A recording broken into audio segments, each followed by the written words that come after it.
Welcome to Truth and Reckoning, a broadcast from CELDF. In this show, we'll learn from frontline organizers and communities fighting against environmental destruction. We'll explore different perspectives and innovative strategies for movement building, the potency and the potential of rights of nature, and effective action in defense of our communities. And we'll share inspiring stories of people working towards right relationship with the land and each other. I am your host, Max Wilbert.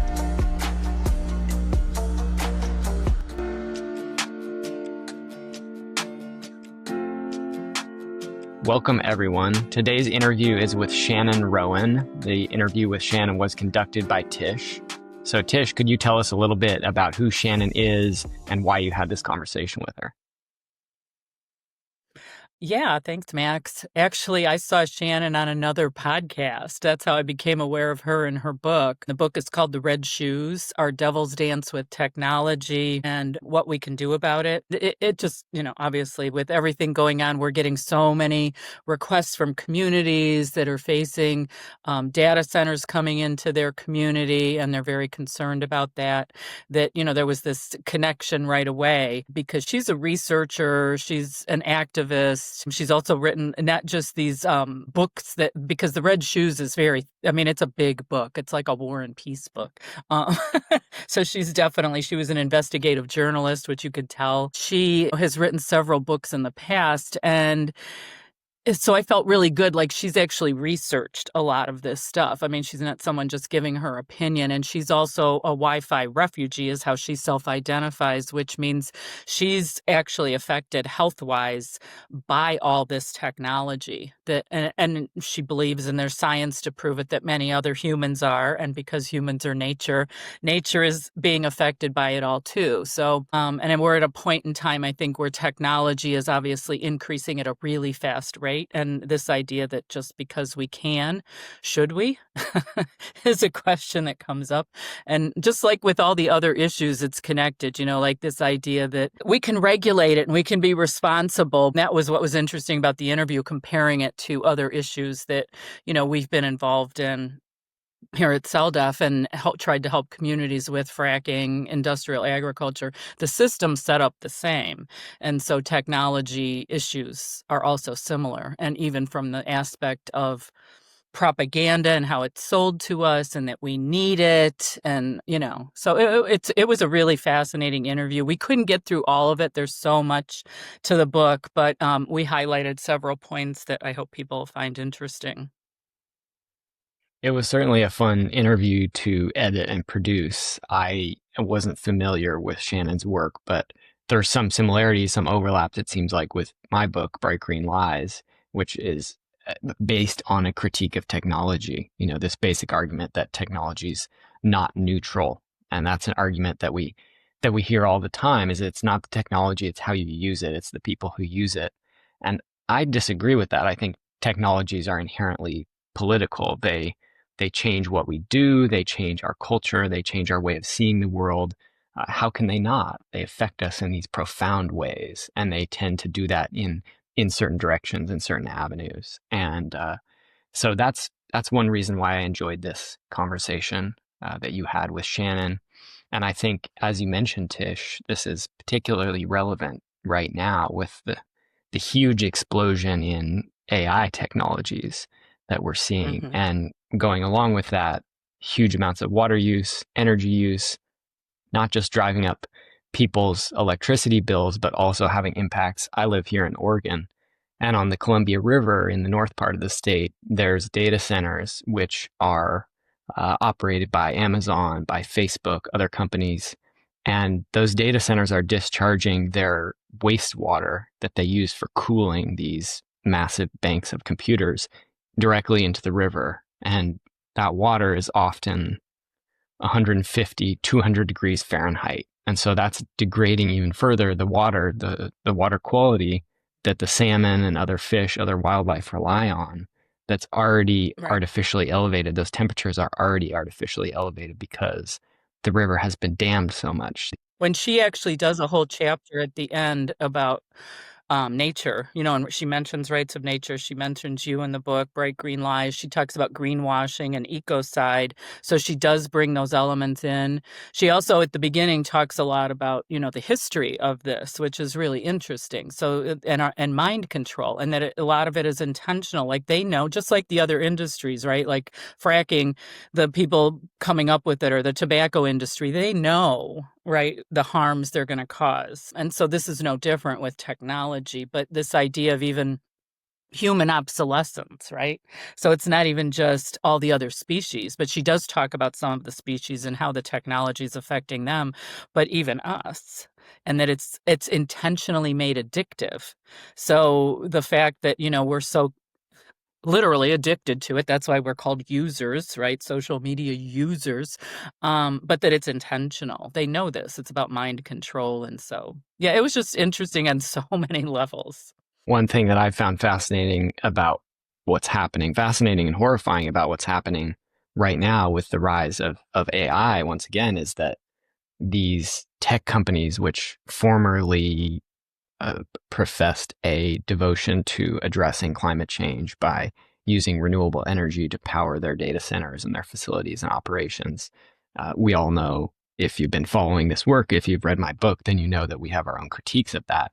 But these companies are even abandoning those pledges quietly behind the scenes. Quite a few of them have been abandoning their pledges to decarbonize, to become climate neutral in their operations precisely because of these massive power demands for their AI data centers.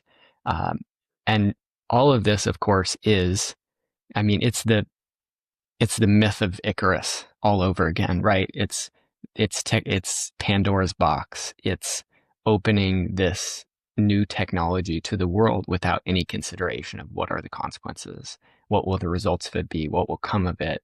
And meanwhile, these speculators, these billionaires, the wealthiest people on the planet are making massive amounts of money off of these technologies. Well, the mining, the water that goes into creating these things and cooling them, the impacts to local communities, the impacts on wildlife, on habitats which are being destroyed across the country and across the world for these data centers. It's a dystopian story. So I was really grateful to hear Shannon's words in this interview, to hear her bring this kind of robust critique that's informed by her personal experience with the effects that technology has had on her as an individual. And I think it probably has similar impacts on all of us. That's Wi-Fi, the impacts of radiation on people.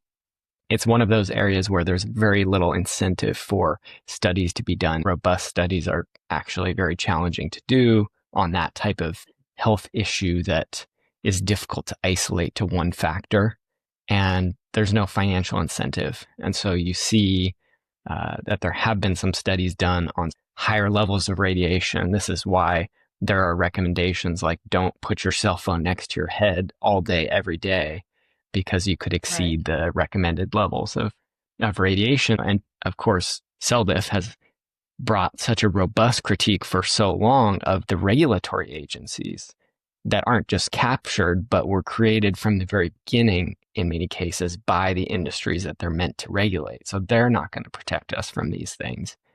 Yeah, it's interesting because we're not aware of her, right? That's the thing. And it's like, I didn't know either. I learned about the radiation's only one aspect of it. It's the electromagnetic part. There's natural EMFs, but the artificial is drowning that all out, and how other species need that's how they navigate. And again, the cumulative effect of all this. So when you add the radiation and the electromagnetic stuff to all the other chemicals and toxins that were put, it's just overwhelming. And again, they did the studies, like you said. So that's what we're relying on, is the industry studies. Well, without further ado, let's go to the interview with Shannon.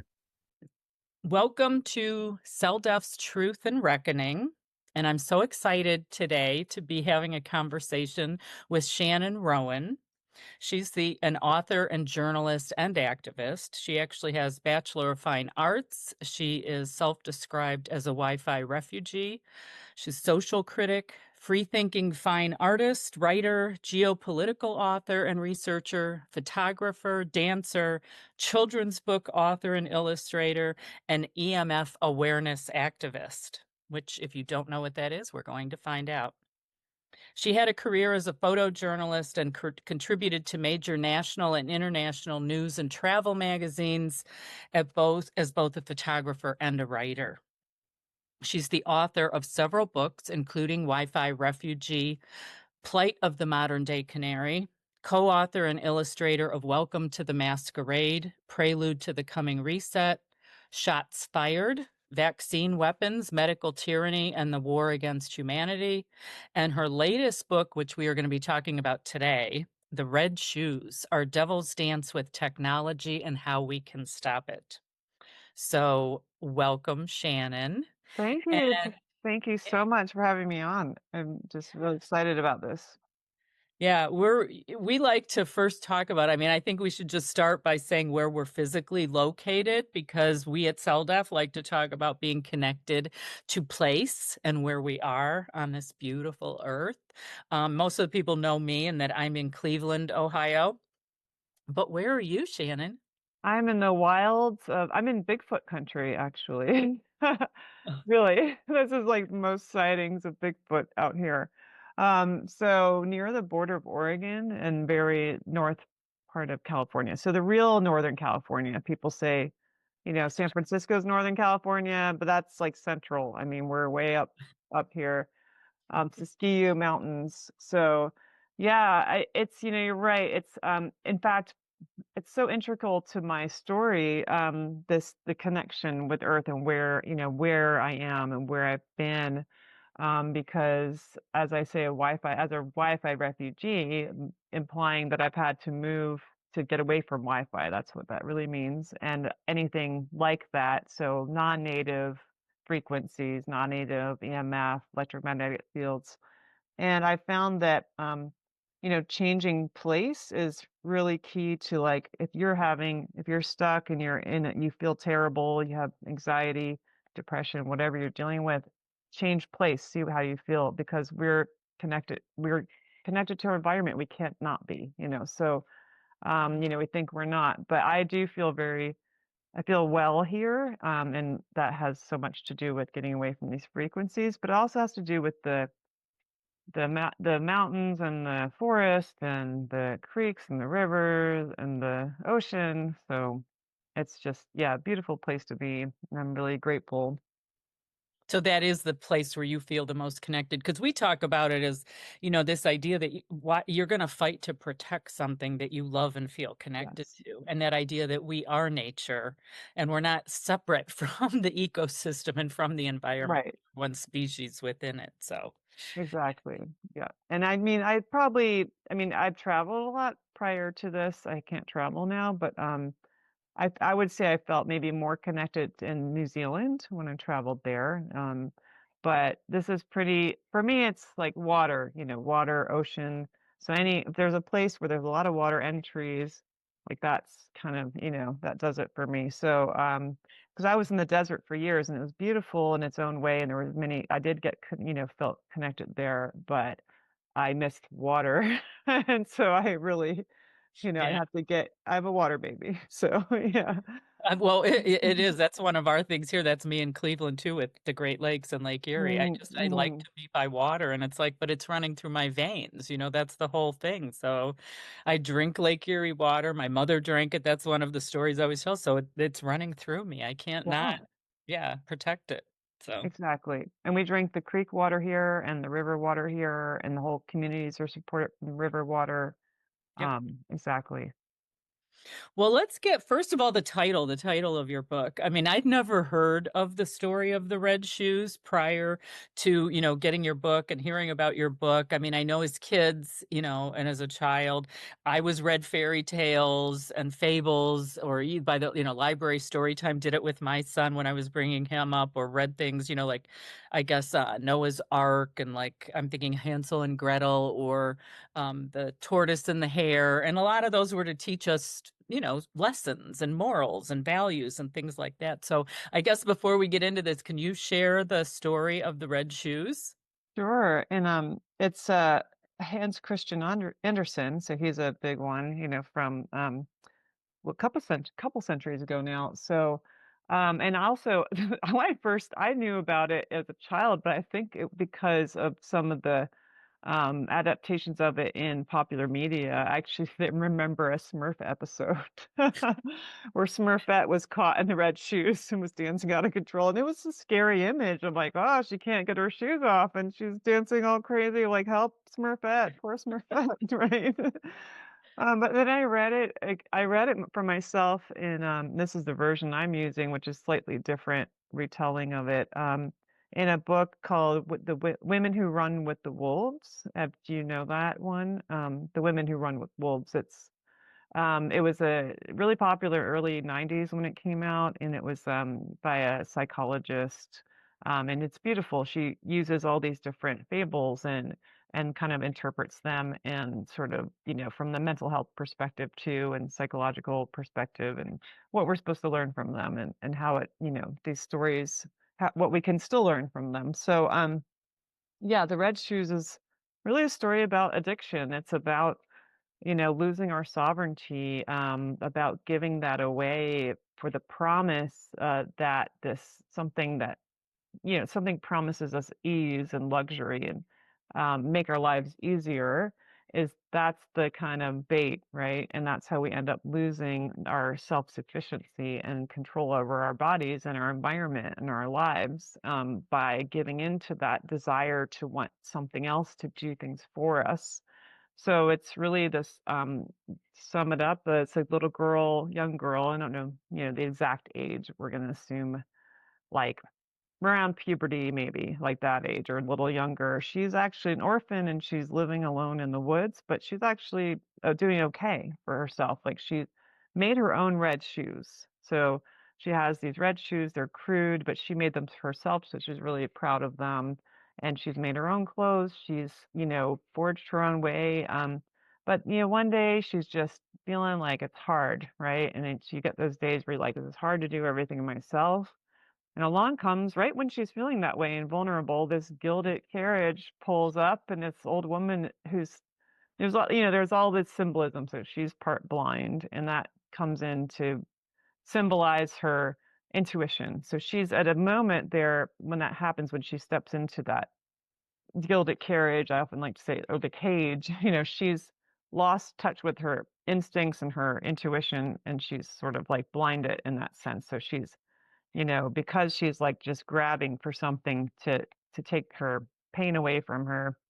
So because the woman promises her she won't have to work anymore, she'll be looked after, she won't have to do anything. But we if any of us ever actually experience that, we're like, we don't have to do work, it's not actually a good thing. We don't want, once you become bored and you don't have a purpose, and then like, you just get further entrapped in addiction, right? So she ends up being taken home, and she is made to meet. The first thing that happens is the woman takes all of her handmade clothes and her handmade shoes and burns them, without her consent. And this is like already, it just crushes her, something inside her just is dying when this happens. And she's, becomes a kind of automaton. She's just sitting there in the house with a new dress, pretty dress and everything, but made to sit and be quiet and not do anything and just look pretty and shut up and obey, right? And like, and you have this isolation. She's indoors now. She's not connected to nature. So that's the first thing. She's totally removed from nature. She's always in the house. She's doing nothing. And then she has an opportunity to go choose new shoes, with the old woman, but the old woman's part blind, so she doesn't see what's happening. And this transaction that happens with the older man, there's a lot of older men in this story too, which I think there's a reason for that. But she's picks the shoemaker is like encouraging her to pick the red shoes that are glittering, and this is the counterfeit, so it's a counterfeit for her handmade shoes. And she's along with him winking like, oh, the old woman won't notice these flashy red shoes, which aren't really, she's a proper old woman to go to church. And of course, like, that's not done. You don't wear those kind of shoes to church, but she did. And the church people were like, ooh, what are those shoes she's wearing? And didn't like that. But but they didn't do anything about it. So that was an interesting part of that too. Like they're seeing the beginnings of her addiction, right? So these new red shoes are that, like the thing that she thinks by getting these new ones that she buys that are fancy is going to replace that sense of loss that she felt when she lost her sovereignty and she lost her ability to make her own shoes, and those shoes are gone. But they don't. What happens next is they're cursed by another man who is a wounded soldier who has a red beard, so it's like a devil figure, and he tells his shoes to dance, like she's going to dance, and the shoes, she kind of plays this music and she starts dancing. At first it's kind of like fun and wow, these shoes are dancing me.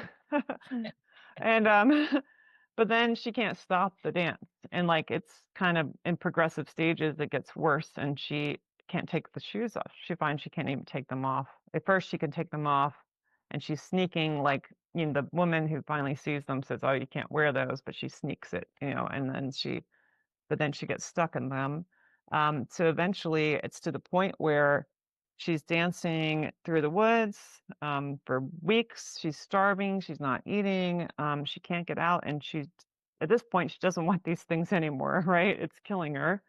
And she has no other choice. Another man in the woods, a woodsman with an axe, she begs for help, and he cuts her feet off with the shoes on them because he couldn't get the shoes off otherwise. So she is rendered completely crippled for life after that as a beggar. That's how she makes her way. Mm-hmm. So, when I read this again in recent years, and I thought that is the perfect analogy for what we're experiencing, I think, with our technology and this relationship with it, and any addiction, but like specifically technology. So I use this as the backdrop to my research for really wanting to present and dissect like every aspect of how technology is the red shoes and is taking us on this out of control, self-destructive dance that if we don't take them off, in the early stages, then, we're left crippled and destroyed. So it's so interesting because when I read that and I heard the story, like reading it in the book, and then going through the whole book and the different chapters that you have, it really hit me. And even thinking about our progression, like through technology, like just in my lifetime or before, my lifetime, that, just even starting with the radio, right? Like, so the radio, and then people going in and sitting around the radio, and then it went to phones, right? Like telephones with wires connected, but then the TV came in around that time, and then computers, but they were big and bulky, and then the internet, and now smartphones, and now AI. But all of it has been building that separates us from external stimuli, like from nature and from other people in our community, and all of it is isolating us when we think the opposite, right? That it's like bringing the world to us. So yeah, it so much ties to our work with rights of nature, and yeah, that's what really like impressed me when I was reading this. It's like, this is like so connected. So do you have some more examples, like when you talk about it as an addiction, technology as an addiction, so that listeners can get a little bit what you researched? And just so you know, Shannon's book is not like short. It's a big book. It's like thick. I don't. Oh, you can't see it probably here. You can't. Oh, there you go. I think you got it there. I don't know. You can't see it. Oh, because I have the blur. There it is. Yeah. But it's a big book. Yeah. So. Yeah, and I want to just start by saying that it's designed to be addictive. So whether or not you feel, and we all have a degree of addiction with it, because it's, we're humans, our neurobiology is exploited through these technologies. We have been studied a long time how all these things work, how our brains work, how our emotion, so this is an exploitation of that in order to, because the end goal for all tech developers is user engagement, and emphasis on user, right? What other people do we call users? It's like drug users, right? So user engagement, meaning the longer you engage with a product, the more money they make, the more profitable, the more trapped we become, addicted we become. But the design is for maximizing addiction, that potential. And with children, there's nobody free from this. Nobody, that is like outside of their sights that they want addicted, these tech developers. And And even if you're just checking your email once a day, or, if you feel, because you can always see like somebody else is more addicted than you, right? You can always look to like, and I do use a lot of extreme examples just to kind of drive the point home, but I'm addicted too. So I want to just say, I'm not coming at this as like somebody who I'm saying I'm better than everybody else. It's just I've had an opportunity to disengage more because I've had to, because of my reactivity to wireless radiation has forced me to give up cell phone use first 10 years ago. And then but what's interesting is a lot of people who are dealing with like what we call environmental illness, which is our environment being polluted and then reacting to that, so um often just advocating for like safer technology, like and more, it's still more technology, but just safer.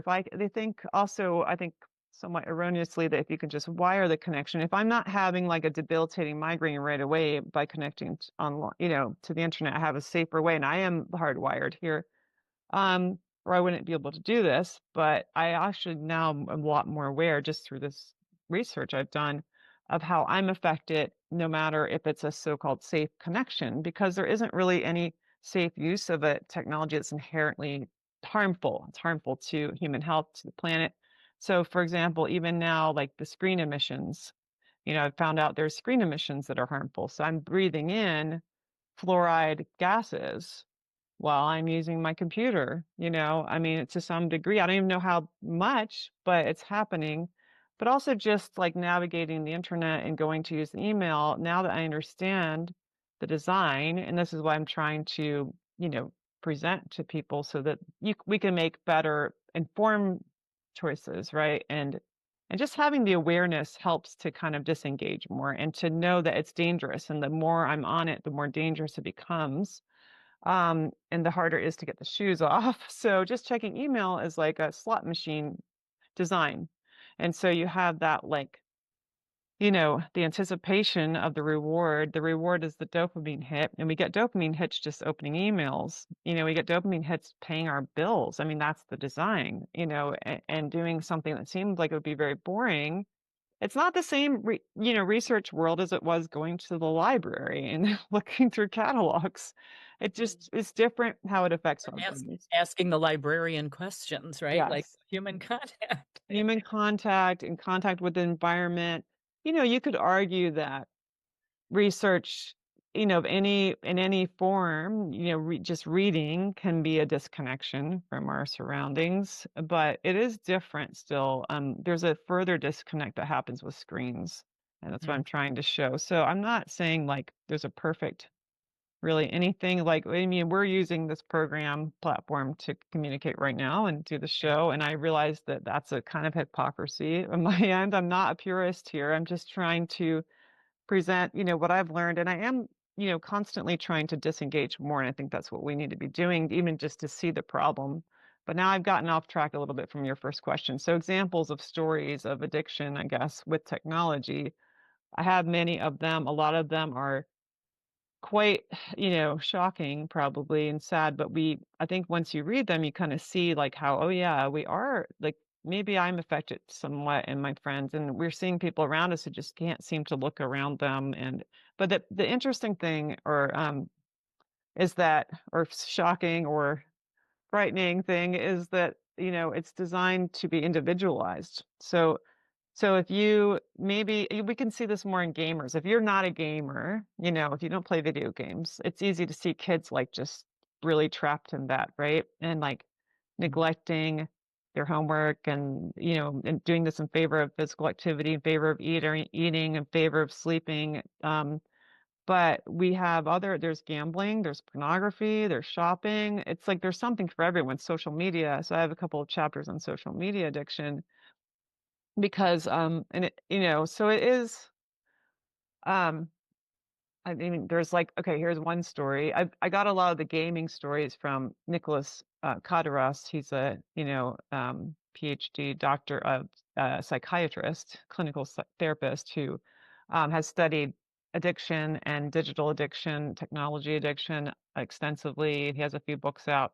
But one of his stories is about somebody he calls Dan, who came in, a 17-year-old boy who came into his office and looked very disoriented, and he wasn't making eye contact, and he looked scared. He's like sweating, he's looking around him, and he goes, finally he says, "Are we still in the game?" He didn't Wow. know. He didn't know he was in a doctor's office. He wasn't sure he was in the game, and he was frightened. And this is how extreme it can get, because there's this phenomenon called depersonalization, derealization, and the kind of words just kind of self-describe, right? It's like, so not knowing, depersonalization, not having feeling of being outside your body and your body not being real, derealization, like the world around you not being real and not being sure what's the game, what's reality. So these games are becoming so much more sophisticated and, realistic, at least in for the player, that they're having, and the more they're engaged in that, they're really starting to not know what is what. And the thing about that is that this isn't by design. Again, virtual reality headsets, augmented reality, and mixed reality. These are all things that the tech gurus, the richest men in the world, who, all of them, all the richest men in the world are own tech companies of some kind, right? They're involved in furthering this, and they want us to not know the difference. They want to blur the lines between reality and the virtual reality. That's the intention. So the next stage of like a Zoom meeting would be for your hologram to be in the room with mine there, and us sort of make it feel as real as possible, so we don't really start to not know the difference.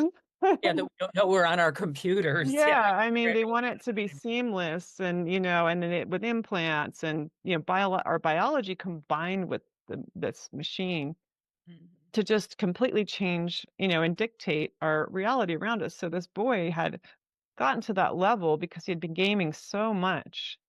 And it was, he was in quite a state. So the interesting thing is Dr. K, as he's often called, got him to ground by just crumpling paper and clapping hands and things. So just start grounding in reality. And he got him into a program. I mean, he had to go into like a psych ward for at least a month or more, few months, to detox and to get grounded again. And he was motivated. He was frightened, and he didn't want to be living like that anymore. So he actually got rid of all his games and everything. But the incredible aspect of that story is that his mother called Dr. Kodaris and was like yelling at him. She was so upset because her son was now playing basketball outside. He wanted to go outside, and that upset her because she felt he was safer indoors, because she worked, she's a single mother working at Walmart, and didn't want her son to be outside where it might not be safe. No. It's this idea that it's safer, isolation is safer indoors, is completely false. And, the statistics bear out that predators are targeting children online, not in the real world. They're meeting them online. It's the easiest way to do that. So that's something that, adults need to look at, and parents need to look at their own belief system and behaviors. I mean, they're the ones who are being the example for children. We blame children, but it's the adults giving them the technology. It's just like in the red shoe story, it's the adults giving her the stuff. It's the adults, you know, like encouraging the addiction, providing it for the child, and then not helping her, and so. How many times I've heard, even, with new parents and, or new grandparents and that, and they have an iPad or an iPhone, and they are already encouraging, like, an 18-month-old or a 2-year, like, oh, and look at how smart they are, because they know how to turn it on and program, they can, hit the button. And I'm like, that's really intelligence? Like, I don't know. I think they're being trained. You Some of don't need to be the intelligent to, it's no. not a it's not a marker of intelligence, right? No, and one of the things I read, and I made a note of it here, is like you talked about the natural matrix, that how to Mm, control man, and how it dates back to the 1950s. mm. the Mhm. Department of Defense, the cyberneticians, I guess they're called. I Yes. didn't know those were of the 1950s. And they came to understand that the brain, through residing within the body, relied entirely upon external stimuli for interpretation of external reality. And thereby came to realize that in order to fully control man, one must control the surrounding stimuli, and in other words, the natural matrix. So in other words, like again, people thinking like this is all new. This is new to it's like this has been researched. I mean, it's like so many of our other issues and problems, right? Oh, yeah. And I want to emphasize that cyber means it's from Greek. It means to steer, which means to control. So cyberneticians were all about steering, guiding, controlling mankind and mankind's environment in order to control mankind. Like you said, it and I wrote about I've written about this in another book in Shots Fired and a little bit in Welcome to the Masquerade because it's so important and it sounds boring. Oh, cyberneticians of 50s, like blah, blah, blah. But it's like these people and their books, it was so much more overt. It's like they started very overtly as saying like there's the book called like, Man is Machine Programming, Programmable Machine. How do we control men and steer them? And they couched it in terms of like, well, violence in society, we could nip it in the bud and get rid of it and completely early on. We don't they'd say, well, it starts in the brain, it's a brain disorder, not a social one. And they'd sort of like start experimenting on all the disadvantaged people, and putting electrodes in their brain. So Elon Musk's new, Neuralink telepathy, as he's calling it now, started back with the brain doctors of the 50s, who were a lot of them working for the CIA, were the Department of Defense, Office um, of Naval, office and everything. And they were working with the military and they were working on like how to change behavior of humans and steer that. And they were used electrodes, they used radio frequencies, they used microwaves. So all of that predated our telecommunications going wireless, and knowing fully well how this affected the brain, how this affected human emotion and behavior, and how we can actually, like, even through screens, there are programs for changing mood and behavior through pulsations in the screens that we're looking at. We wouldn't even know that's happening. So I encourage people who are having issues with mood to get disengaged from the screens, so, or have children who are having those issues to disengage and see how they feel, get back to nature, in touch with that, and see how you feel. Because you are not separable from your environment. Again, that's kind of an illusion we hold. We think that we are in this kind of shell and armor, and we can just, and because we've gotten so used to sort of environments that we think we're controlling, artificially controlled, and like just even from air conditioning to heating inside, and feeling like that's a separation. And it is a kind of separation, but we've created, and we feel like that gives us a sense of control. And I think a lot of this just comes from our insecurity of, being in the wild and part of the wild, and what that makes us feel like, and the underlying fear of death, and wanting to control all of that. So we go along with this because we think, oh, maybe we could cheat death, maybe we could be more comfortable, and it's can be hard and harsh out there and in the wild, and we kind of put all these labels on the wild as if it's this scary, crazy thing that we ought to get away from, and we don't realize that we're actually creating a prison that's more harmful and toxic than the natural world could ever be. So yeah, there's these disconnects, but the cyberneticians were developing these technologies alongside when they were developing missiles, missile technology, remote controlling that. And so they sort of saw humans the same way. You could sort of steer these missiles, right, and these humans the way you want it to. And even just the communication network that was formed for the missiles was then used to create the internet.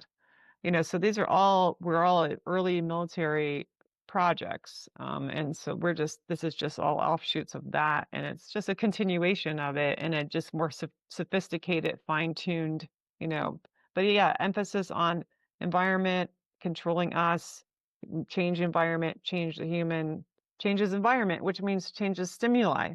like the stimuli. Right now I'm on a screen. That's my environment change. That's what I'm focused on. I could be, what's so interesting to me is I see people, because I don't carry this around with me and I don't use cell phones and I'm not out there. When I go into outdoors, I'm not tethered to tech and so I really see it in other people. And I was just at a river swimming yesterday and there I am, somebody's sitting there. There's always somebody, usually a lot of people, more people than you want to see, staring at their screens. And I think you're not here. I mean, you think you're here, and you're not here, and you're not aware of your surroundings, which is really dangerous on many levels. But you're also the person who's the reason that we have to have these frequencies everywhere.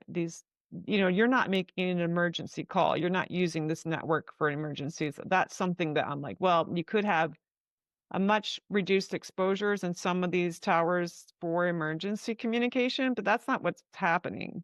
This is somebody playing a game or whatever, doing something that's just not important, not important enough to just, and that's what's just normalized. People expect it. The more they expect it, they expect to be able to connect on their phones everywhere they go. And that expectation is going to keep driving this development and industrialization of every natural wild space.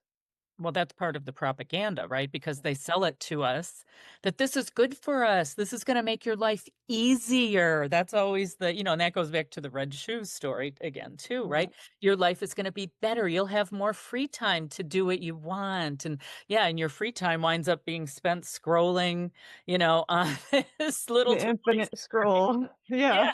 Yeah. Yes, you'll have more time to shop. You'll have more Yeah. to play video games. It's all stuff that they're selling you, right? And then they're actually using you as they're sucking from you the life force. So Oh yeah, it's very parasitical. And it isn't. I mean, we have to ask ourselves, because the convenient label, right? Is it more convenient actually? Is it even that the thing? I don't think so. I feel like most people are frantically running around again in their red shoes, just out of control, dancing. You know, things are not easier. You're constantly having to update, upgrade something. You need a new app. It doesn't work anymore with the old one. Your old computer doesn't work. You need a new one. You need a new phone. And it's like you're constantly upgrading. That's planned obsolescence. That's e-waste. That's devastation to our environment. And that's use just like never having that leisure time because it's always going to be consumed with something that you have to do for the machine. And you're then serving the machine and you're not serving yourself. So it's not more convenient. It was easier, more convenient to actually like walk into town to pay your bill somewhere in cash or with a check than any of these online, programs. And the fact that there's no boundary between work and play anymore is really also destructive. And so just because you can doesn't mean you should. That's a message I try to repeat. Just because I say that all the can time. doesn't mean we should. Yeah, especially with young people in college who are Yeah. going into these as careers, right? And it's like, this whole idea of innovation, like that's I going through that was another note I made when reading your book. I mean, we almost worship, right? Innovation, like innovating new, being an entrepreneur, coming up with the latest, greatest. And it's like we keep falling for it over and over again. And so I worry so much about the youth because they're being sucked into that and that's what we value in our culture and society. Oh, but we never still, even though all the examples we have. I think back because everybody would say to us at the beginning and to me at the beginning as an environmental activist, right? Oh, we just need one really bad like catastrophe to happen, and I'd like list off 4 or 5, I'm like 6, 7 of them that just happened in the last year or two. Like, I know. those aren't enough for you. Like, how many do we? Yeah. How many more do we? I mean, and and here's the other thing about technology. It's the ultimate distraction tool, right?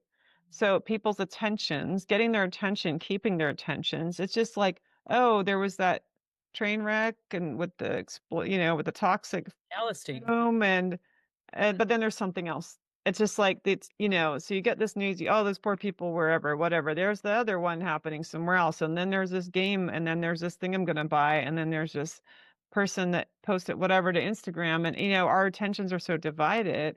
And to quote Seneca, to be everywhere is to be nowhere. So you're really nowhere and you're doing nothing. You feel there's this, sense that you're completing things and you're accomplishing things, but you're accomplishing nothing and you're just wasting your time. And when you're wasting your time, you're wasting your life. And as I get older, that hits me the most. It's like you can't get back those years. You only have so many years left. How are you going to be spending them? I mean, this is sucking your time away, and your time sucked away again, and it is very counterproductive to any kind of environmental activism you want to, any goal you want to achieve it's going to be counterproductive because you're going to be constantly distracted from your goals, and that's where we're seeing it's such a hard thing because we have people who, and I see this all the time, really well-meaning people involved in all kinds of activism and that make excuses for their tech tether because they are so important. They have to have it because of their work that they're doing for the environment. Well, you're destroying the environment by using that technology. Are you really doing that much good? And then you're that example as well. And your expectations for the technology to provide you what you want and your frustration when it doesn't work fast enough and it's not, and it's like you get stuck in that and you're just and you're kind of like, I got to do this and I got to sign this and I got to get this out. And it's like, and then what have you actually done? And are you just is it even doing any good to sign petitions? And, I'm sorry, I've started petitions and signed them and there've been so many signatures and nothing happens. And a lot of that is because people individually on the individual level are disconnected from nature and they're not caring about their own backyard. You need to be focused. The best thing we can do, I think, is to be focused on where we are in our backyard and like you said, if you care about where you live, you're going to fight for it. And if everybody did, and if they weren't thinking about somewhere else and always being somewhere else, which is what the portable screens allow. I mean, I've spent a year, they're cutting down my forest I live in. There was fire, and then they, this beautiful place. My friend came to visit, and she's like, "Oh, you've talked about it, but I mean, seeing it is like, wow, another thing. It's like Armageddon, apocalypse." She was using words like that, and mostly because of the logging, not because of the fires, and they want to log more. And even the local people near me, they're probably so engaged in their technology that they don't even make it up the mountain here to see that like around them looks fine. So they sort of like again, out of sight, out of mind. But it's like it's not that much of a drive to come and look. And if more people locally came and looked at where they live, they would be up in arms and they wouldn't be supporting the Forest Service and what they're doing. They would fight it. And it's like, but I get them, the most they'll do is sign an online petition. And I spent so much time doing that. And then it's like, well, where are you in the real world? And like, there's the office down the street from you. Go talk to these people, come out in person. It's so much of a stronger message and, works so much better if you're actually like speaking to these people, you're coming out, you're there, you're not just like behind a screen. So I think it's just like it's going to have to be something where we all care enough and we're all involved enough. I don't know. Because, policies, legislation, I mean, all of these organizations, all these agencies are owned by the same people destroying the environment. I mean, I could give you an example, and I think this is one of the, if you don't mind me jumping ahead to this, but, because you were asking in your notes you sent me like about the parallels with, EMFs and technology and Can you first explain for people what oh, EMF and sorry. Right. is? Yeah, we're getting way We ahead of forgot to it. do that. Yeah, not Yeah. everybody knows Okay. those Yeah, we're acronyms. talking in these acronyms and I should explain. So EMF is electromagnetic field. And when we use this, we are referring generally to non-native, like artificial man-made EMFs, because the Earth has an EMF. The Earth has one that's productive, that's supportive of biological life. We need it. All animals, plants, insects, everything needs this field. It's like something that supports life, but it's drowned out now in so many places most of the time with the artificial electromagnetic field, which is just so much more powerful and it's again non-native. I want to emphasize that because it is not native to the planet. It's alien. These are alien frequencies, right? It is non-compatible with biological life. I mean, that's the fundamental aspect that, like, I mean, there's so many studies, there's so many, we could talk for hours about why and kind of dissect that. But on just that level, it's just to say, it's non-native.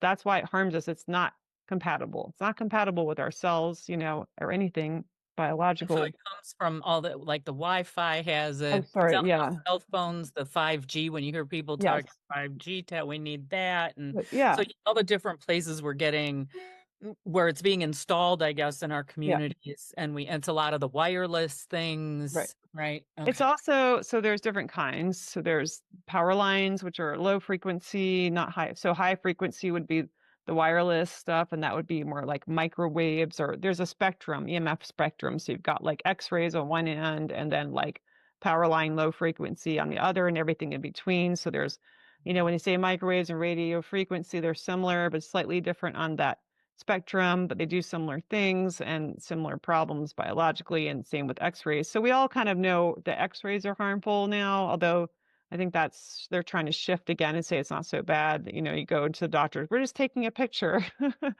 But here's your lead shield for your organs, not a lead shield for your head, Yeah. for that organ, but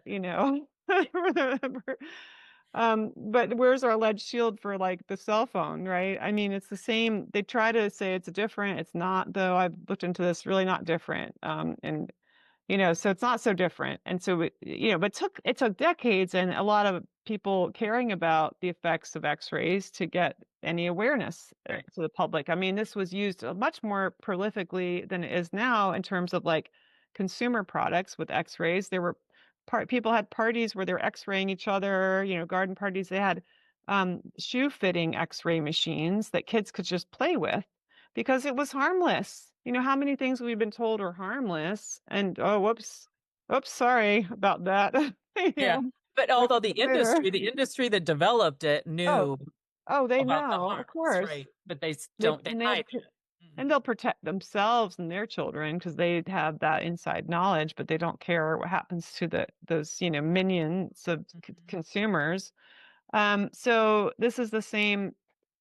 And the problem really is so we talk a lot about there's a focus on the radiation, as in like heating effects in the body, thermal heating effects. And so all the standards that have been set for cell phone use are based on something called SAR, which is it's specific absorption rate, and that's the absorption rate of radiation into your tissue. But it's a uniform model, and we're not uniform, and it doesn't affect us uniformly. So that's part of the problem because they'll make like a uniform exposure models. So it's like they'll say this kind of like much coming out of the cell phone is going to, uniformly do this to your body or brain. But actually, it doesn't do that. You'll have hot spots, from where you're closest to it and where you use the side of your head. Maybe you develop a tumor there because you had so many. So there is an issue with thermal effects, but that's less of a problem actually than the electric and magnetic aspect of the electromagnetic field are both so powerful.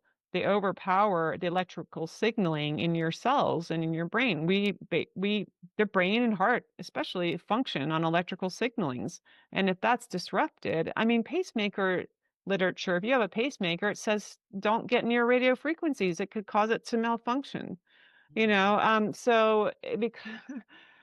yeah, yet people, do this. So we're bathed in this now. I mean, there's just That's more the and other more and thing. more. People Yeah, don't look at, and that's what we, and me, I started in this work because of oil and gas drilling and fracking and all that. But it was, and it's the same. It doesn't matter if it's that issue or yeah, if it's what you're dealing, because it's like the system's set up and nobody's measuring the cumulative effects. Even right. recently, it's been the a bit about fluoride, right?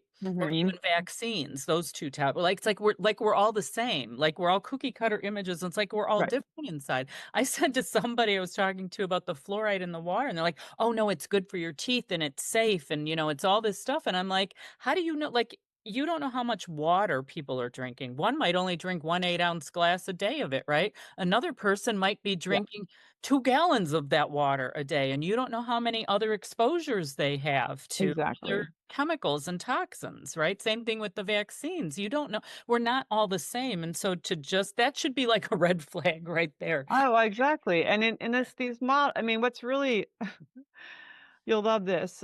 So the standards, today's standards of cell phone use are based on 1993 model of a something called SAM. It's a standard anthropomorphic male model. It's a mannequin that was 200 pounds, 6 feet tall, with an 11-pound head, a massive head, gel filled, uniformly gel filled, which is not how our brain is, and everything inside our, and there's Well, just maybe like some people are. No, I'm well, kidding. maybe. No, but I mean, no, it's like they're not taking into consideration like the fat layers and just so many aspects and of the brain and the complexity of it. So very simplified test, right? And so there's this and the cell phone from first G. So we've got 5G now. We're up to 5G, first generation cell phone held away from this head like 6 inches or something, and he makes a call. No, sorry, it's like an inch, and he's making it the call. It lasts 6 minutes, and that's the standard since it hasn't been changed, has not been updated. So as if anybody makes a call that short, in a day, and like, or as if that's the only exposure. What about everybody else's cell phones about? What about, and this is only about the thermal effects. There are biological effects that are non-thermal. So the emphasis on thermal has been kind of a distraction from more damaging issues, the more, the issue of the electromagnetic field itself as in terms of the power level of that versus natural EMF. So yeah, so there's this corruption because there's these regulatory bodies that basically it self-regulates because you have the FCC, which is supposed to be in charge of overseeing standards set for exposure levels. And first, even like so we have a better standard than some places like Mexico, which has like nothing, but we have one of the lowest standards in the, say Western world, developed world, even the world itself, so people don't realize that the US has a very low standard in terms of like what they allow as permissible exposures. And there are other countries that are starting to make more changes, like in France, they're limiting. In France, you can say like, oh, I want to know what I'm getting exposed to on this street in this street corner, and they have to tell you, and it has to comply with something. Here, that's not even though we have a standard which is really low and like 10,000 times lower than say in Europe, um, it's not even checked. Nobody's going around checking to see if it's even complying with when they put a new antenna up on your building or the corner, and the lamp post on your corner is turned into a 5G emitting thing. They don't even check it. So it's just so Wild West right now and out of control. Like and it's just getting worse with the Internet of Things, every single thing transmitting because everything has to connect to the internet. And then we want to have the Internet of Forest and the Internet of Ocean and the wireless mesh, which is over the forest to help manage and monitor it as if it's going to help nature to introduce a foreign frequency that is disruptive to especially insects that use the navigation that navigate with the electromagnetic field of the earth that's drowned out. So birds, migratory birds and butterflies and insects cannot get that signal they need. They have pieces of magnetite. We have it too, and cryptochrome, magnetite, that are things that like help them kind of like, attract that field and feel they see that. That's how they see, and that's how they're able to go really travel long distances. And we have a magnetic sense too that it's just we're not in touch with that. But research, especially before like we were really drowned out, that field was drowned out so much with like the billions of devices and that infrastructure. Blindfolds were put on people spinning around in a chair, and they could tell you where north is or something, like, or taken in a van with blindfolds and they figure out they weren't thinking about it. If you think about it, you'll interfere with that, but you actually do know where north is. Well, we used to. I think we don't so much now, right? So Thanks to GPS and everything else. Well, and thanks to the interference with our brain that has the magnetite in it, that is because when they did that same experiment with a magnet strapped to people's heads, not even like a cell phone, but I think they've tried a cell phone too. They don't know they can't point the right direction anymore. So, this is part of our disconnect with nature too, is not even knowing where we are. And especially because people, like you said, the GPS is replacing our innate, our ability to just not innate, but like something learned too. Wayfaring was something taught, and native peoples who were more connected with the earth, they would teach young people, they learn really young to wayfare, which is like finding your way in nature with the very subtle clues, things that we're so disconnected. Again, we wouldn't even know how to do. And it seems natural and inherent to them, but it is something they learn. It's something they learn even just through experience and being connected to nature. I mean, you're going to learn how to navigate it, but it's gotten so bad with GPS, not just GPS, but just phone apps and looking at screens and not looking around you, that people really don't seem to even know where they are.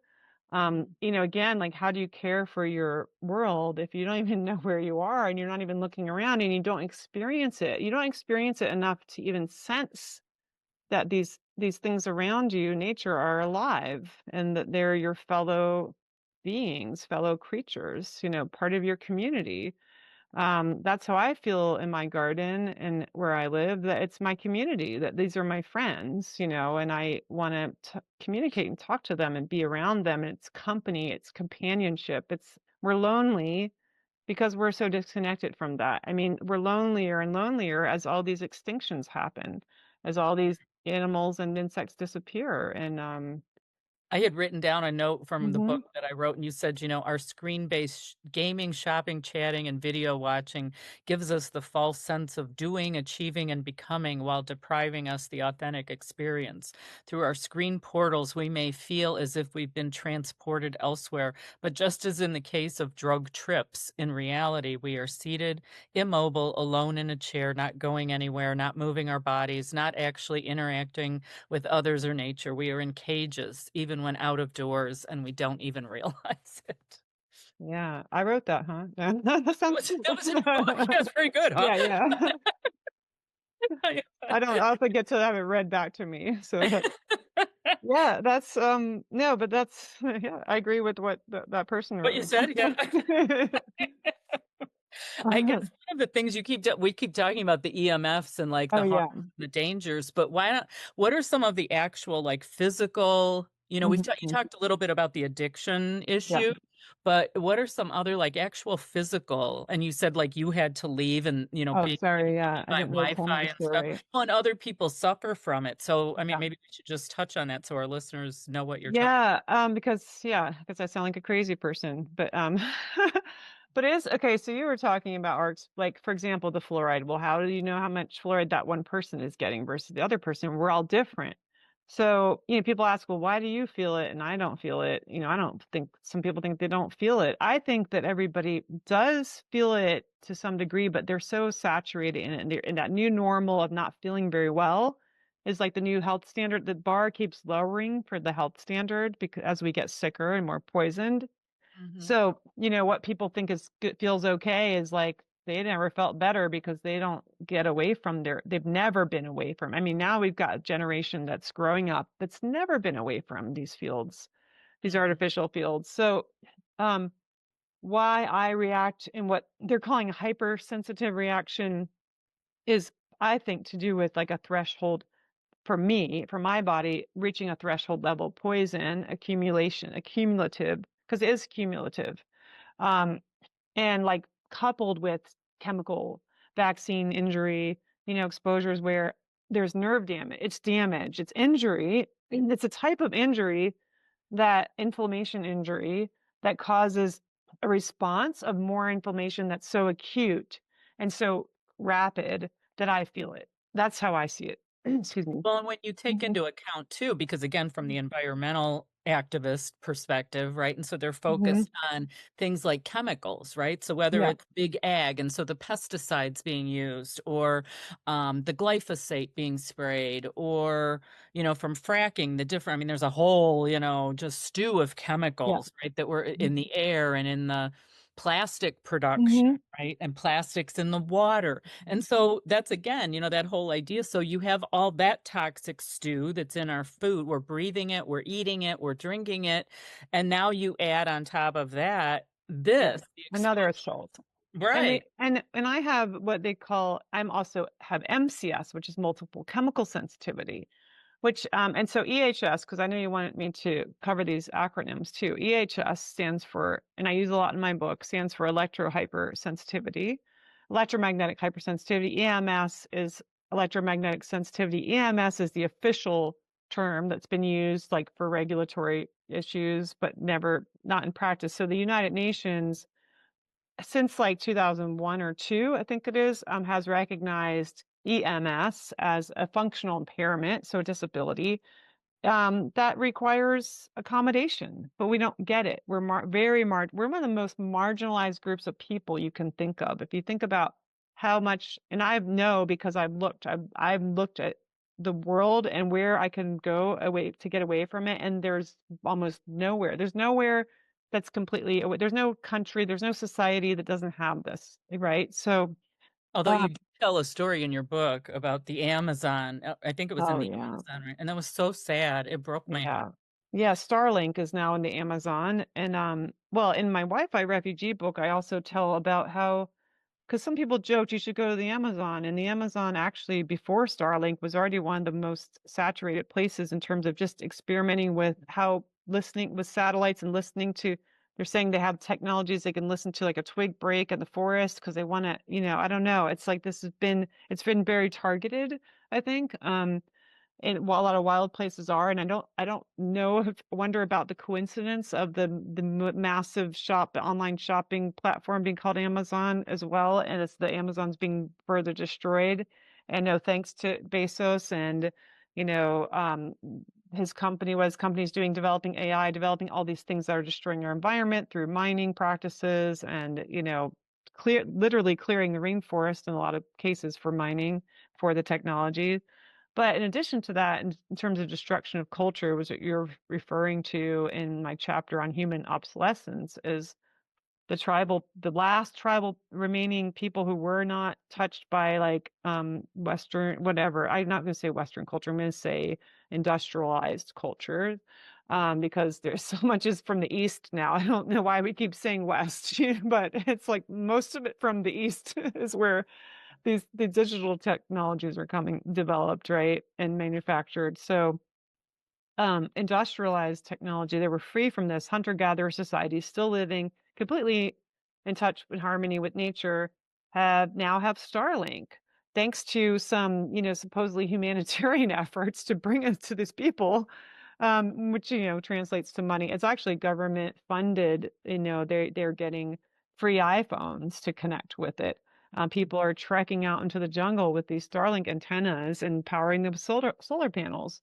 So all of a sudden, these people who were protected from all the ills of what we call civilization have been exposed to the worst things, that they never were exposed to. They were spared. Okay, maybe they missed out on some things we could call benefits, but they were also spared the horrors.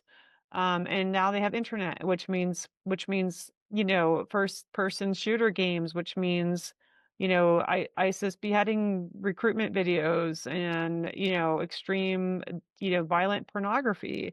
And just like that, they've got that, and it's immediate effects on how, especially the young people, but also the older people who are just completely immediately addicted. It's so addictive, and they're having trouble now with the youth paying attention in their meetings, having interest in their traditional arts and crafts. And and the problem with that is if they lose interest, they don't eat. I mean, they still have to hunt, and they are spending their time on these games and social media. I mean, they're seeing that the young men are being more aggressive towards the women. They're wanting to act out what they're seeing on pornography, and they're forcing themselves on the young women. So the violent immediate effects, and like irreversible. How do you come back from that? And so there's still some tribes who haven't got it, but they want to get it to all of them because they say they get to oh, work opportunities. Oh, that's, I mean, they're work opportunities. I mean, they're, they have work, they have their culture and work. They don't need ours, and the only reason they'll need it is if their land is gone and they don't have anything to hunt or gather anymore probably That's because the of whole point, right? technology. Yeah, I It's mean, colonization. I mean, it's like that indigenous people and their knowledge have survived in these pockets, and that now we're saying we need to learn from them, and that, well, if they destroy those last pockets with yeah. technology, you know. Exactly, and look how much we're trying to relearn that we've lost because of what we've done already. I mean, Mm. native plants, medicines, we don't know how to use them still. Like they're there, right, in our yards, in our backyard sometimes, and we don't know how to use them. We don't have anybody to ask, where are the elders? And how do we farm, and how do we have farming practices that are harmonious, with our environment and not destructive? All these things and how do we make our clothing? How do we do these things that basic things, basic survival things, and not just survival. I think I'd like to emphasize that these skills also, gave us another sense of fulfillment and are fulfilling on a lot of levels than just survival. Because you're making something. It's a craft. You're just making something with your hands is something that's very fulfilling. And it isn't. These are all counterfeits we're offered. I like that quote from the book that you just read. When we do the thing online, it's nothing. What did you do? What did you really achieve when you get to another level in a game? It's not tangible achievement. It's not, you didn't do anything, nothing. You're just wasting your life, and at least when you create something in the real world that can last, and it could be something that's passed through the generations, you can leave your mark on the land in a positive way. I've been making ponds this summer, and it's amazing, just a little pond, frog pond, what that does. There's more birds, there's snakes, there's frogs, there's insects, there's dragonflies. It's comes back, because and we are not. I don't like to have this. There's a negative attitude that's, I think, encouraged maybe by the same people imprisoning us with their technologies, that we're a scourge. It's the human race that needs to go. The only way we're going to save nature is to get rid of humans. Maybe if we get rid of the 1% that's causing all the destruction.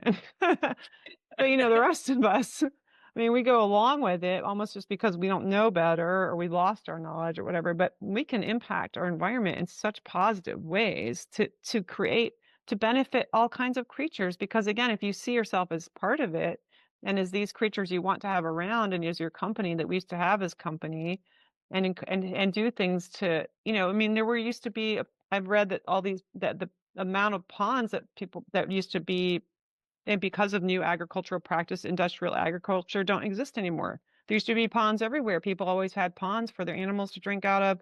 They would just A use pond them. at the end of my street growing up that we would ice skate on in the I was winter. gonna say, and then you go swim. I mean, people didn't have swimming pools. They just walked in the countryside and jumped in a pond Mhm. because, or jumped in a lake or a river. You didn't have swimming pools full of chemicals. Chemicals. Again, and that happened. It's all these like reactive kind of things. Well, oh, we just polluted. It started with like polluting polluting practices that then contaminated the places we swam. So then you're like, well, now we got this crazy bacteria because of the algae and it's toxic. And so let's make a pool that we're going to make sterile, so called, so that people can swim again. And, Mhm. you know, then you just don't have, nobody's maintaining, the ponds disappear, they dry up. And, but yeah, we can do things. Humans are not, it's just how we view ourselves. And when we view ourselves as disconnected, we become disconnected. We become the problem, but if we're not, then we're part of it, the nature that we can work together with. Well, it's so funny, that whole idea, because we're working on now this idea of community resistance and resilience, right? That whole thing. And how do you have to resist certain things. So that may mean, right, not being online so much, not using the technology as much. Maybe, like you said, it's not 100%, but we definitely can, you don't have to be scrolling and just looking at stupid posts on Facebook or like that. Is that necessary? No. Well, and Or stay shopping. it's a type of hypnosis. Right. And so it's not, and I don't want to blame people who get caught in that, because I can, we all can. but it takes a lot of conscious awareness and discipline to remove ourselves from this. The technology is not going to do it for you. It's not going to create a boundary for you. You don't need a new app. You need to consciously step back and put boundaries back on your life where we used to have, and so that you have more free time to do things that really are fulfilling and that are gonna make you feel better about your life and the time you spent here on Earth while you're alive. So, but the infinite scroll is one of those things that is designed to keep. It's hypnosis. It Well, is yeah, and when you're hypnosis. doing that, you're not going outside and making a pond No, for other you're creatures, not. right? You will not have You're time. not planting some native plants for the bees, No, right, to come back, right. or because we all only have so much time in the day, and we can choose, Yeah. yeah, how we wanna spend some of that time. But, one of the things too, you mentioned about, and I get criticized a lot of times for this if I bring up, like, when you said, "Except if we got rid of the 1%." But I'm like, Right. the Jeff Bezos and Yeah. Bill Gates and Elon Musk and all them, and, Yeah. I'll say things like, "But they're doing this intentional, like, they're evil," and I'll even say that, I'll go, "They're evil," and Mhm. people, like, I can't believe how often they push back, and they'll be like, "No, they're not really evil because they don't know, I don't think, they're greedy. They might be greedy, but I don't think they really, have intent," because in our law, Mhm. that's always a big part of it, Oh, the yeah. intent, right? And I know you told the story. I mean, I've read stories about Bill Gates before and stuff and where he comes from, but I love the way they portray themselves. The one I didn't know was the Jeff Bezos story. Mhm. And again, how portrayed is like he's the son or whatever of a hardworking or grandson or whatever Immigrant. immigrant. Yeah. And but then I read what you researched, it's like that this immigrant grandfather, Lawrence P. Geis, I guess, was far from Yeah. poor and humble as the image evokes. He was director of the Atomic Energy Commission and just so happened to have been a key player in approving and funding ARPA. And that stands for, again, what does ARPA stand? I know It was the ARPA is the research arm of DARPA. There's DARPA. I'm sorry, the defense, right? That stands for DARPA Defense. Oh, no, I'm gonna forget. Advanced Research Project Agency. okay, Advanced right. Research Project Agency. So it's like the research arm of the Defense Department. Okay. Right. That's advanced arm. All right. Yeah. So in addition to monopolizing the online consumer market, Amazon is also the largest government and military cloud storage provider on Earth. Bezos's grandfather was a naval intelligence officer who also played a pivotal role in shaping DARPA and developed nuclear warhead surface-to-surface ballistic missiles technology. Geis also signed over control of the Rocky Flats plant to Dow Chemical in the 1960s, setting up Bezos to be heir to Monsanto and now one of the world's richest men, second next to Elon Musk at the end of 2024, in large part thanks to pandemic policy lockdowns that so inflated Amazon shopping sales. Bezos' wealth grew from $113 billion on March 18th, 2020 to $204 billion on September 13th, 2024. So in 4 years. Yeah. Yeah. I'm just Um, curious, do you think any of it's intentional or do you think okay. Yeah, so I want to step back and say evil's a charged word, and I think that's why people react, right? Because we all have our different concept of evil. Maybe we grew up in a religion where they just that fire, brimstone, evil, and you kind of want to get away from that. So it's hard for people to hear that word and not react emotionally. So I like to say, understand that? yeah, and I think we need to kind of like redefine what we mean by evil, maybe, right? So yeah, intent is part of it, but I think that because I wonder, we just have to like these are theories we can't know for sure. Yeah. Mhm. If they think they're doing something good or not. And I think that so what I like to say is they're alien, they're inhuman, they become alienated. So they're alienated from the natural world. They're alienated from what it's like to be human. So in a way, they're aliens. They're not human anymore. They've lost their humanity. Somewhere along the way, they've lost their humanity. And so it doesn't have to be reptilians or little green men or whatever coming from another planet. It can be, humans who are no longer human in the sense that I think is the most important definition of human and humanness is having empathy and compassion, like our two most important traits, and connection to nature. So when you lose those things, you become alienated from those, from that. So when you become an alien to the natural world and to those things, you could do really evil things. You could be, I mean, from our perspective, who still care about these things, who still have these traits, the things they do seem monstrous and evil, and they have that effect. And because it's harming, right? It's harmful. So you're hurting, you're causing more suffering and pain than is necessary.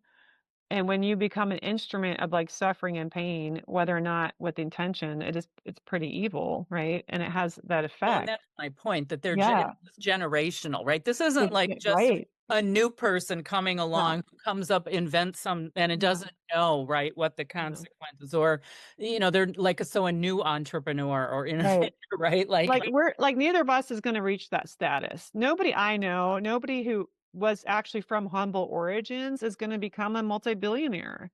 It's like impossible to have that happen. It is the old money really behind this. It's the power structures. It's those families that have had that power for generations. They're raised in a very different way from how they're not raised with the same concepts of humanitarian concepts. Well, no, and Bill And Gates, same thing with his father being connected to Rockefeller, right? So right. this goes back. This isn't, or his grandfather, I guess. I'm sorry, it was the grandfather. But then you're called a conspiracy theorist. It's really difficult to talk about these things because those labels and they're everywhere, and it's like constantly reinforced. And who's reinforcing those labels? Who's reinforcing these ideas?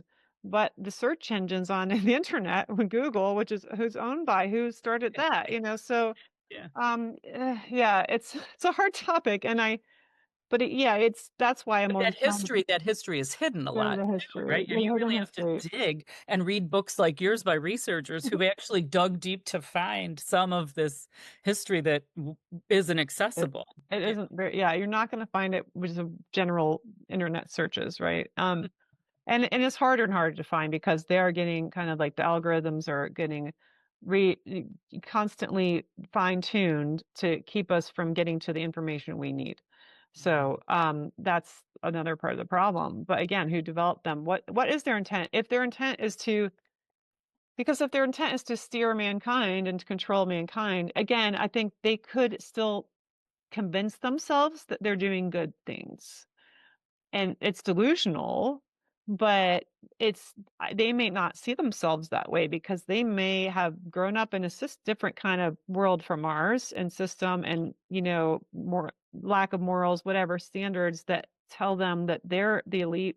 They're in these positions that are of elite privilege and power, and they feel that they have to control the masses because they'll have chaos and they'll have an uprising and they'll have all these things to deal with. And we are just not, to think that any of them are going to care about any of us is frankly, very naive. I mean, they're not, it's like, even like, and I mean, this is going to sound bad in a way, but like from our position, if you're thinking about, we're not in positions of power generally to do things about this. But if you think about the, you know, millions of starving Africans somewhere or something living in dire poverty that we can't even imagine, it is heart-wrenching, but we don't feel we can do anything. So in a way, we disconnect from that, right? And we say, well, I can't help solve that problem. So yeah, poor people out there, but am I really going to care if they die? I mean, personally, I have to think about my family first, right? And my community first, people close to me first, and that's natural. But they're doing the same thing on this other level, kind of. That's why I see it as like they have their protect their own, first, and that means something different than what it means for us. And so if we're fallout, if there's fallout casualties, and that, I'm part of that. Like people who become more sensitized, who die first from exposures or whatever, are just, the what's the word, collateral damage. And they're looking at it from that business kind of management perspective. They can't care about each and every one of us. There's so many of us, and it's like, but they feel like they're in this position where they have to manage.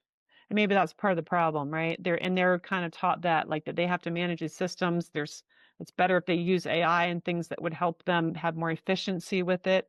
But they do, yeah, in control, but they have to have a disconnection from us emotionally.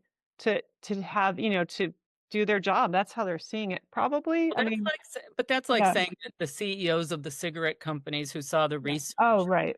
smoking caused cancer, right? And they said, "Oh, just hide that little fact. Don't worry about that. We're going to make so much money selling them," right? Well, and So I that's, guess where yeah. my point is, the people like we don't know that. We don't have, and that's a lot of the people working for the companies didn't know that stuff, right? Well, and that's, yeah, They that's a good have the point. data. They have the research and the Yeah, data. they That's do. when you said a lot of them are keeping their kids away from it. Why? Right.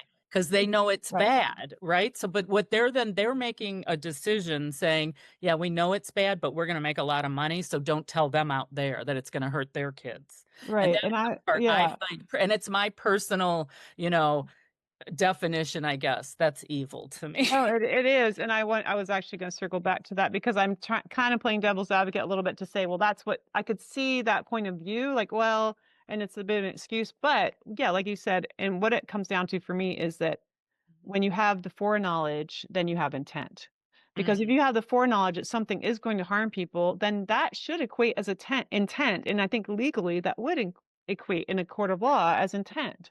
So Right. whether or not you think you are intentionally harming people, you know it does harm them and you allow it to happen and you don't stop it. And you develop something that's harmful and you have access to that information. If they don't, maybe like there are some, because there's a hierarchy and the structure level, and maybe some of them don't know, but that's their own, they should have looked. I mean, if I can find out, then they need to, and if they don't, they can say they don't know. I mean, it happens. I think it happens. There are doctors, for example, who don't know about vaccine harm and they give Right. vaccines to kids all the time. But why don't they know? They didn't do their own work. They didn't do their due diligence and look into it. That is still on them. That's still their fault. They are at fault. Did they have Right. intent to harm those children? I guess that's my point. Like, they don't always necessarily like think I want to harm children. They maybe think they're doing something good. They were told that that was good. They Right. trusted that. So it depends on what level you're at, but the very high up where they should know better. And Or they're the developing it. They're developing it. right. It's not like the person, the minion who's like told to give it and they believe just without doing research that it's not harming it, it's helping people. They think they're doing something human. Maybe the people who brought Starlink to the Amazon tribes think they're doing something good, and they're told they are, but Mhm. they didn't do their work to double check on that. I mean, that's where it comes down to personal responsibility now and how we all should be Mm. doing that. We need to stop making excuses and saying, well, I didn't know better. I followed orders. I just stop believing stop being naive and believing the authorities. I mean, Mm. because that is a kind of shirking your responsibility it's a lazy way to say, well, I'm just going to trust these authorities and these organizations, these agencies, let them do the work for me. And I'm going to do what they tell me to do, and I mean, well, then, yeah, well, then that's to your own detriment. It's to your own family's detriment. It's to everybody's detriment if we get lazy about it. And so that's where it's like back to the personal level responsibility. Yep. And that just like it ties into it's really, talking about rights of nature and our work. And I appreciate because you mention it in the book, which is great as you get towards the end. And I love you use the title Coming to Our Senses, which I think that's great. And I love some of the quotes you have, like the Krishnamurti quote from 1960, where it says, "It's no measure of health to be well adjusted to a profoundly sick society." I love Yeah. so, and we're always getting that question too, and I'm sure you are too. Well, what are we supposed to do? Like, what can we do? Um, and I think what you just said, really, that's what we always say too. I mean, like, even just, the word citizen gets thrown around, whether it's citizen of the earth or citizen of the community you live in or of this country, right? But it takes effort. I mean, you can't just say, "Oh yeah, I'm a citizen and I go vote once every couple of years and that's I fulfilled my obligation to my community or my country or whatever." It actually takes more than that. You have to participate. You have to be part of, what's going on and being aware I know one of our partner advisors, Camilla Vergara, she's talks a lot local self-governance. She helped in Chile when they put their new constitution and developing, like talking about citizen assemblies and things. And I had heard an idea from her, and I'm like, at first it was like my gut reaction was like, first, like, it's like, ooh, I don't know if that's a good idea. But then the more I thought about it, I'm like, I like this idea that we don't have elections for elected, for representatives of our community, that it's kind of like what we do for like jury duty, like you're all in the pool, you live in that community and your name's getting thrown in the pool Mm, and your number's going to come up to be like mm, a town council representative, whatever you call it, it forces you to then you think like, well, I have to pay more attention what's going on because my name could be called right, next, you right. know. So I'm like, I kind of, the more I thought, I'm like, I kind of like Mm, that idea. Whereas mm-hmm. the elections are so easy to just like, it's other people's responsibility and job. Yeah. Right, So. Well, absolutely. anyway, yeah, I really, I don't know. I just think it's amazing, like, because we're on this verge of this, like with AI, like that's all I hear all the time, Oh my gosh. AI, Yeah. AI. So reading your book at the same time when AI is coming out, Mm-hmm. like, oh my God, I talked to a young person this week. He's going off to college. And he said something so interesting. He's like, I didn't realize this was happening because I don't have anyone in school like that now. And he said, oh yeah, it's kind of boring because like the teacher will assign something to read, like a story or a book or whatever. And we're supposed to all, then discuss it in class. But all the other students are using AI to just summarize it. And so when it comes to the discussion, there's Gosh. no discussion because everybody's read the same summaries and doesn't have any other viewpoints. He goes, I'm like the only one. I'll bring something up, but nobody knows what I'm talking about because they didn't actually read the thing. They Wow. just read the same AI summary. And I thought, wow, that's really pathetic. Yeah, and I'm already so I have never engaged with that GP chat and I plan not to. And that's like one form of resistance, okay? And there's several reasons for that. And one of them is the environmental toll. So when I learned about how much water one of those prompts takes, how many gallons of water, because what we're not seeing the behind the pictures is that for all this data, for the more, processing needed, computer processing needed for something like that, that means more resources. That means more water. It's like Or we're electricity. Hmm. electricity. And well, one reason it's water is because a lot of the data centers are in like places like Arizona where there's not much, where there actually already isn't a lot of water, but it's very hot and it takes more electricity to cool the machines. The machines need to be kept cool in the data centers. So they use the evaporative cooling, which is with a lot of water, because it's cheaper. It's still cheaper than electricity. So they're allocating water. I mean, we have to look at what resources we're allocating to machines instead of humans and animals and plants. It's amazing how much. It's staggering. And so when it's not a cloud, it's fields. It's used to be forests, it used to be meadows. They're putting in the bottom of the ocean to help cool them. Because they get hot, and they're being used. They need more electricity. Right. I mean, at some point in that, they need more electricity. That means we need to find more ways to get electricity. That means, again, always more environmental devastation with each step of this. It's more. And the thing about AI, I learned is that it's in such demand already. And this is like manufactured demand, right? If we hadn't heard of it, would we be asking for it? Are we asking for it? Did you ask for it? Did anybody I know ask for it? No, it's just like, this is what you now want. This is what you want next. You have to have it. It's everywhere. We opened the Zoom thing. What did it say? Did you see that? AI as your companion? Hmm. Just the terms they used to like companion, and I actually, somebody forwarded me an article recently about how more kids in the UK are turning to AI chats for companionship because they're lonely. Hmm. So this is, I mean, it's frightening on many fronts, but the first thing we need to understand is, what is it doing to our environment to do this? And is it worth it? What's it really going to benefit us? How is it going to benefit? Is it benefiting us? I doubt it, because I mean, the promise is that there's always a promise, and it's tends to be empty, because all we have to do is look at the past promises and what Right. happened. in the current, even just now, are you happier? Are you wealthier? Are you healthier? Do you have more free time? Really? Are you spending that with loved ones? Are you doing it, things you want to do in your life?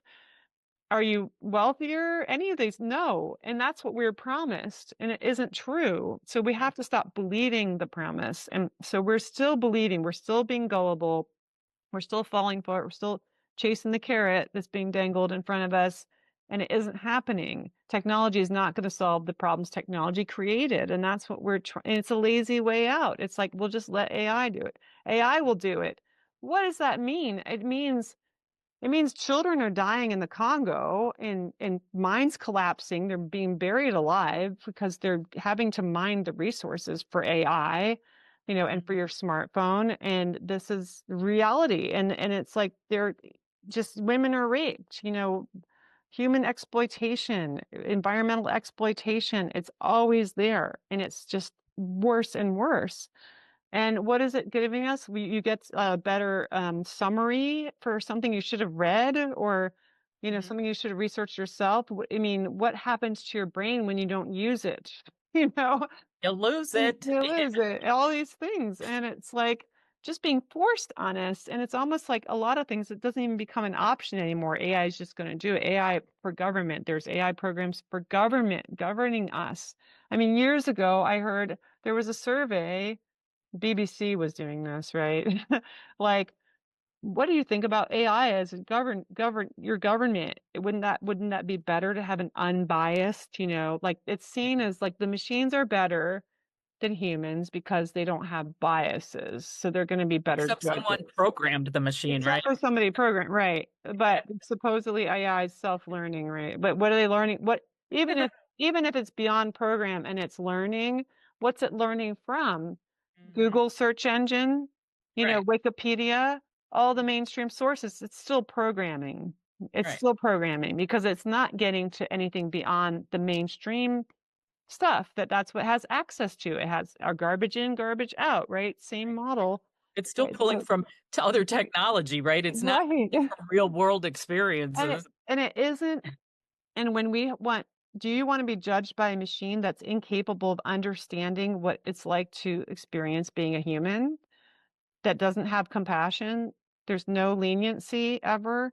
I mean, we all have the experience of like police who are disconnected from being human and who act like machines when they're judging you, giving you tickets. We've had a slew of like parking, things lately that are like so predatory, and they're wrong.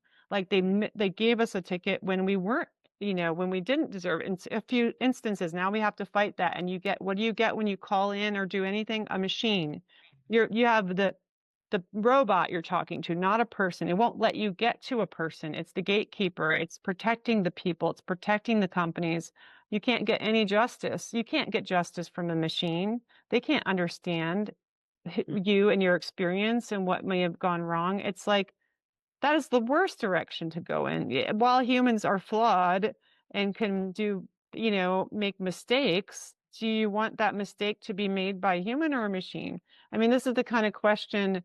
I read a lot of Sherry Turkle's books, like Alone Together, and for years now, and she did research a long time ago already about robots and robot companions and where that was taking us. And and some people she talked to, like, because the first thing they're doing is like in nursing homes, like, they're understaffed and they've sometimes abused the patients, and we'll just get a machine to flip them over when they need to be flipped over in the bed. A machine that can't really understand when they're hurting you, too. I mean, and like, That's not human contact. yeah, the Which content, I mean, how is that gonna, and so one interview, she had with a patient, like, asked about that, like, how would you feel about a robot caregiver? Like, and he said, because of the abuse issues in the nursing homes and things, he said, he said, that would be so much worse to be harmed or not even harmed by a robot and be handled by a robot than a human. He's like, I'd rather be abused by a human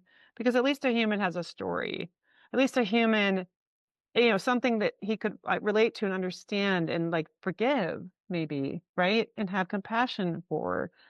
Like, the machine doesn't have that. And it's just, Although I did hear that Disney Mm, made a movie about a kids movie about a robot and how it then that's like the main character, and that good. they show that it's like learning love and empathy and all that. And I'm like, oh yeah, this is all No, it, no, that's to get it's propaganda, and Mhm. it can't learn love and empathy because it can't have a human experience and it can't have emotions. It can mimic You're love right. and empathy. It can mimic emotions. It's a very big difference between mimicry and experience. And Right. that will never, a machine will never have that. And we are not the same as machines.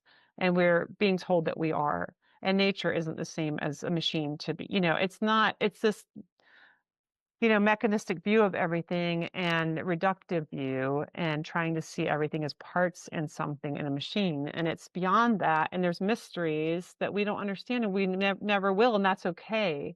It's Mhm. okay to not understand. We don't have to dissect everything. We can experience it and not even be able to speak about our experience. But that's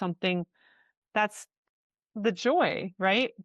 Is that you Yeah. can't explain You what you felt and Mhm. your connection, and there's something that you can't really ever describe, and you can't, dissect it in a lab, and you Mhm. can't explain all the mechanisms of all of it, and Right. that's okay, and it is that need to control that's manifested that is toxic, and that manifests in these elite bodies Yep. feeling that that's the ultimate goal is control, is to is dissect and control, manage everything. But that's a toxic, you know, um, Mhm. state to be in, and it's destructive and self-destructive. It's destructive of everything. So I mean, think one of the biggest things we could do is to step back from that thinking, and always thinking that we need to dissect and everything. And I've had to just in my own defense of like, well, this is my experience with these technologies and how it's harming me. I've had to look into a lot of like science that's, lab science and proving harms by torturing animals, which is like, Mhm. I don't like to even present that research because it's like, well, how did they get to this conclusion? They tortured animals, innocents, like they imprisoned animals. And this is what we accept, even the fact that we even accept that as a basis for scientific proofs. And that's what people want to hear before they make any decisions about or even believe you in your story and your experience. It shows how disconnected we are and that we've accepted that. That's another a level of alienation, alienation from life form, that people disconnect from their empathy and compassion. They think for a greater good. And that's why I guess I'm saying with these elite evil, I mean, I do agree they're being evil and they're, but that they are disconnected because they are rationalizing this, possibly. Maybe they're not, I mean, to say they're not probably maniacally laughing and going, ah, we're killing them all. Isn't it wonderful? They're suffering. I don't know. Maybe some of them do that, but it's more that they're rationalizing and saying it's necessary. It's necessary, the suffering they're causing because of the greater good of, for example, this came up in somebody fighting smart meters on their homes in terms of the health and the privacy issues, right? The privacy infringement. I think they argued it like against one of our amendment rights of like the privacy rights, right? Because you can use those to track, monitor, people's just by their energy usage. You can figure out which appliance they're using at what time of day. You can basically track movements of people in their homes, what they're doing, data collection, privacy rights. And I think it was the Supreme Court level, they tossed it out, said, well, the need for police and or for that policing body of our government to serve for surveillance trumped the rights of private, like it's Right. more important, the greater good of like stopping bad guys, um or like is tracking what they want to track. That's the greater good in their mind. So they could say, well, this is going to have this fallout and it's going to harm people, but it's it's for the greater good. So that's, and you define that, and then you just start to trample on individual rights, and then you harm people and you cause suffering. And then it's like, well, who's really determining what that good is as well? In it, is it good?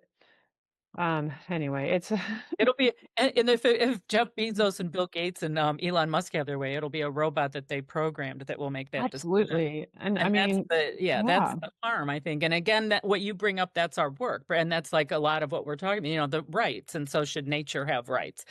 Corporations have rights, humans have rights, and all these things that, there's always going to be conflicts when you recognize these different rights. We're not saying there's ever going to be perfection, but now if we're going to there's already been things about should robots have rights? oh yeah, yeah, Like that whole thing. I'm like, yeah, so actually they're going to play into it too. We're not going to let nature have rights, but we're going to let robots have rights. I'm like, yeah, amazing. people can't see where this is going. I mean, it's like, and there is a lot of our work, this Truth and Reckoning, right? The podcast, what we call it's like, it is at least being able to verbalize, and that's why I appreciate your book and I appreciate this conversation, because at least being able to talk about some of these things, and then we have to reckon with them. It doesn't mean, and I've changed my perspective and point of view, and you have probably too in your, in research and just different experiences and meeting different people, and it's like, oh, maybe, and I think that's the beauty also of being human, that we can evolve in our thinking if we allow ourselves to even hear and read or be exposed to different,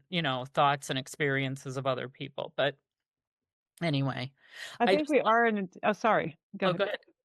No, No. we are in a dangerous place right now with embracing this idea that AI bots and whatever could be on the same level as humans, and that, these rights should be the same and extend it to them, and that and I've just asked the question, why are they making them to look indistinguishable from humans?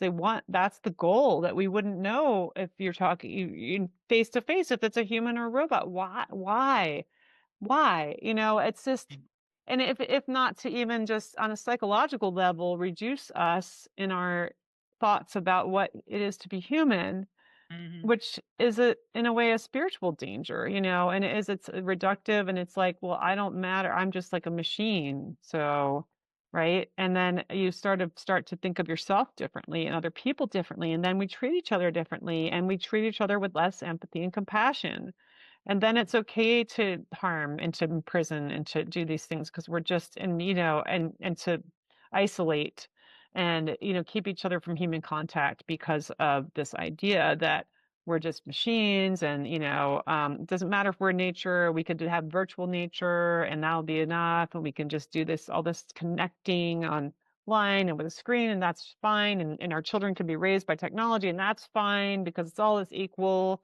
I mean, I talk But in see, the superior to it's interesting what you just said, though, superior because the to. idea that we've convinced ourselves we're superior to nature, right? So that's why we can dominate and control nature. But so think about what you said about the machines. So if they actually, it's not that we're equal, that humans, they Mm, want to maybe get it to the point where machines are superior, that we view machines as superior to us, right? right, Then they can right. control all living, beings, not just nature, but the human beings that are alive as Yeah, well. because they're convincing us that our emotions are bad, like that they cloud our judgment, Right. that The negative. yeah, carry even love is bad and it's messy. It's all that, and that's the kind of attitude toward nature people have, where they want to control it. It's messy. It's Mhm. things aren't like they want to just yeah, like it's unpredictable or something. We want to be able to predict everything, and you take that soul and spirit out of everything, and what are you left with? I mean, is it even worth being alive? Which you can see statistically, again, evidence that it doesn't feel that way. And children, especially, are killing themselves because they don't feel like they matter. And they don't have a place in this world. And they don't think that they're anything more than that. And they're encouraged through programs and algorithms toward self harm and suicide content. The fact that there's websites out there encouraging kids to kill themselves, Mm. this is why the internet is so anti-human. They get idea that it's anti-human. Is even one of the founding internet developers said it was going to just, even without the intent, would just become anti-human because of the design of it. And again, design, to me, why is it designed that way if they know it will become anti-human, Exactly. right? And because it's the machine, if the algorithm is the behind everything. It's not a human making decisions, not a human studying you and directing, steering, cybering you in cyberspace, the steered space, then it's anti-human. And so it won't care about what content children look at and what it does to them, because it doesn't have the emotion to care, doesn't have the capacity to care and understand that. Exactly. And that's and I even wrote in there too, if we're trying to get people to understand they are nature, right? So so then take that, so then it's anti-nature, Right. is as Absolutely. well, right? Right. Oh, Because totally. And we and are. just again, if you look at the actual destruction happening in order to create and sustain machine life, I mean, redefining life, even that it's not just biological anymore, that there's something that's Right. non-biological, that there's synthetic life, there's synbio, that's more psychological, like mind tricks, just kind of like and influencing us to think that way. And I've just I know you're trying to wrap it up here. I don't know how much time we actually are speaking Yeah, today. we should probably wrap it I don't up. know. We didn't actually talk about that when we started because I wasn't sure. But an interesting kind of story. I actually spoke with a bio AI developer recently, and I was in a position where I couldn't really tell him everything I wanted to because I was guiding him on a trip down the river on a kayak. So I was like, it's a client, right? So I said, so are the AI bots, the robots gonna take over? I'm like, just kind of in a playful way. Like, he said, well, just not any more than children take rule when they grow up. And he's comparing them. So he actually had this whole thing. He's saying it's not different from children growing up and taking over. Like robots are growing up, they're learning. And he said humans are programmed too. And I said, is it all programmed now? Or is it like how much program and how much is it like off script now? Are they just like really thinking? And he said, no, it's the programming. He's like, that's all done. They're just learning. Like they're, kind of talking about them like they're sentient. And, because they're learning now themselves and they're not, no more programming input. And, it's kind of out of their hands, I guess. And it's just the same way children, grow up and they get programmed at school, but then they grow up to rule, take over. So it's no different. So we shouldn't be any more afraid. Oh, A yeah, except they're machine, human. Children are humans. and he's saying it's not different. And I and I thought, wow, Yeah. and that's amazing. I could see that he was serious. Like he believed that. He seemed like a nice guy. Yeah. Um, but I said, well, and I made it kind of humorous because I didn't want, again, like my position wasn't one where I could really, really go into this and debate with him. I said, well, if one of those AI bots, that looks like a human comes anywhere near me, I'm going to bash it with a bat. Because I said, it's just frightening. I said, why? I said, it's like all my nightmares from childhood of dolls coming to life and everything. And I thought, I'm like, so don't get one of those near me. I'll just, but it's probably listening to me say that right now. It's like, like assessing me as my threat level. Right. Freak me out before. I mean, that's the thing. It's like, well, then what? They get access to weapons. They get access You'll be to, on their target list. Yeah. right? I mean, but they're making decisions.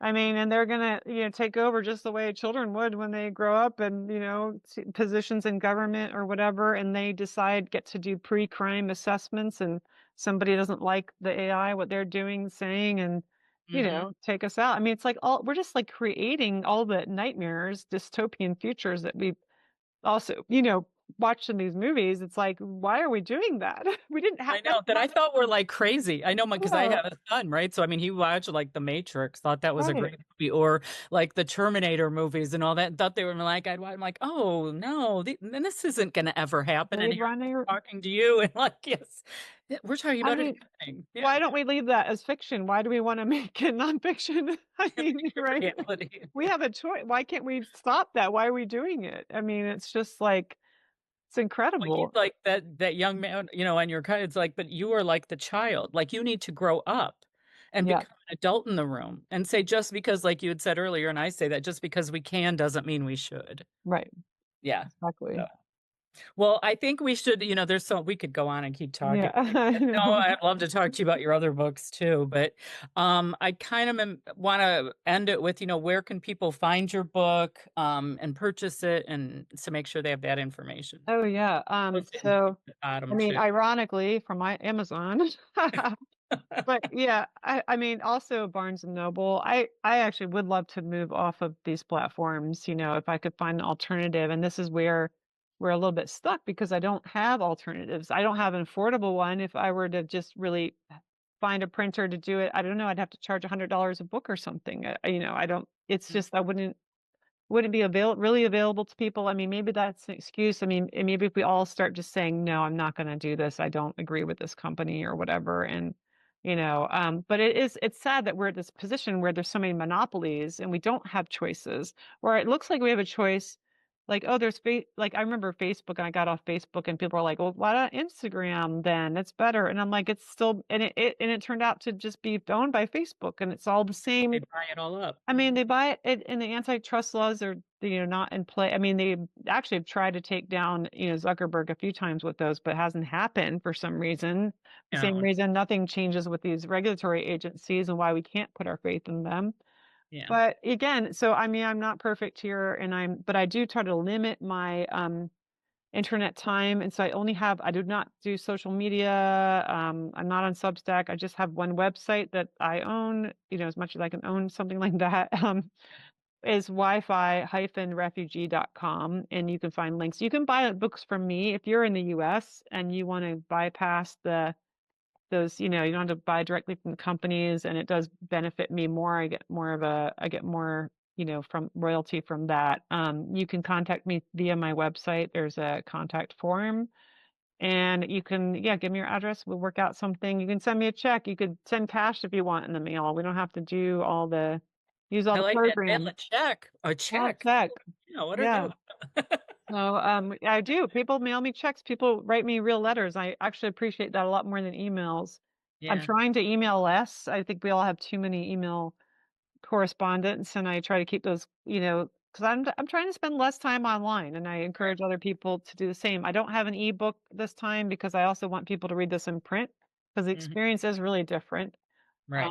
And I would sit outside. You can sit outside. That's what I did, and I can hear the birds chirping while I'm reading the book. Oh yeah, so much better. And also, you're not exposed to all the harmful chemicals and blue light and all that, and you're not distracted as much. Like, it's not, you get good distractions in nature, not the kind of stuff on the internet. I would actually I'm trying to get people to buy more, so I could get off Amazon if they bought from Barnes and Noble, and it's so much better printing quality that it's a couple more dollars, but because the costs are a little higher, but it's a better investment, and it's a higher quality. So just try to buy it from Barnes and Noble.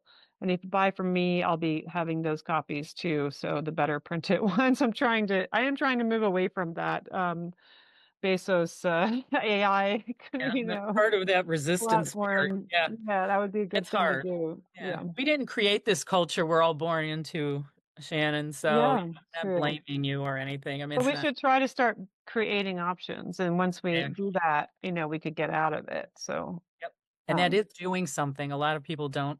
That when they ask us what to do, and I'm like, well, talk to your neighbors, build community, build local, and they don't get that. That's actually no. But what can I really do? That's what you can do, and it makes a difference. It makes a difference. We'll have this trickle effect, snowball effect. I mean, it matters, and it also it takes us out, like, staying in a more humble state, not thinking of yourself as like you have to save the world and humanity, because you can't. It like start to actually care in a genuine way for your neighbors and people, everybody you encounter every day, and give them. And you know how you can do that is give them your full attention. That's not distracted with your portable tech. It's such a different experience.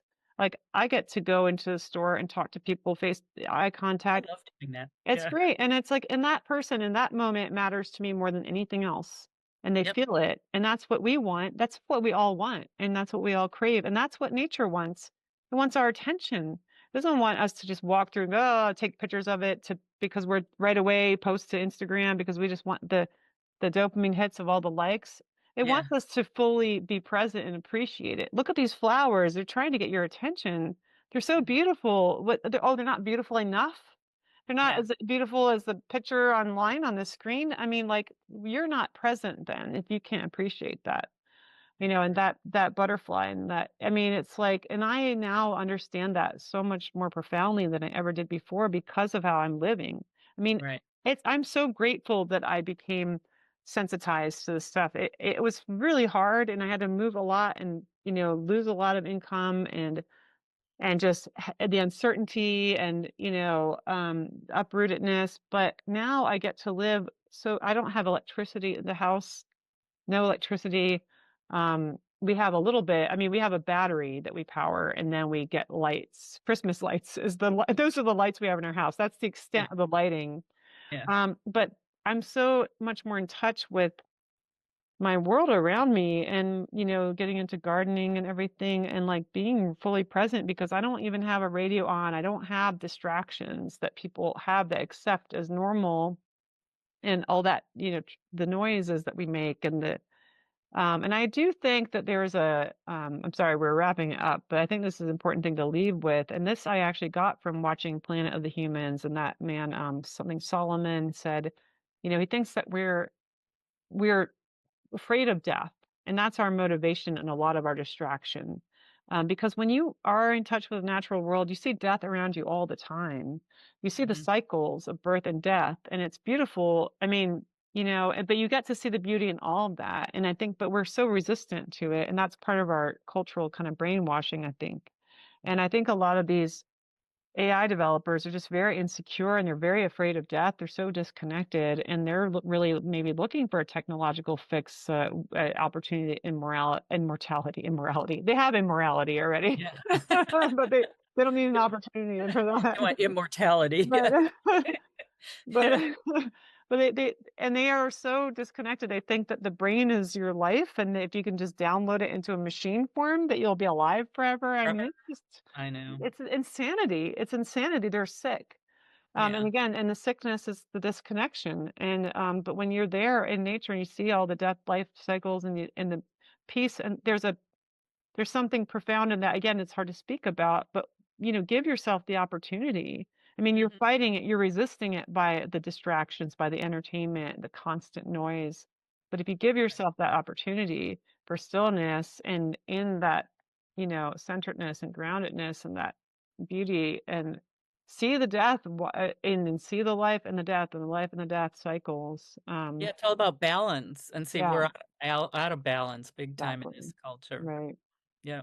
Well, thank you, Shannon. Thank you. Yeah, this is wonderful. I can't imagine what book you're working on next, but well, I'm taking a break this summer, and I'm getting outside every day, and lots of wonderful connection with natural world. I'm working on, there's 2 books, and one is about the vitamin scam. So like, it kind of goes kind of like the shots fired, that kind of research, medical stuff.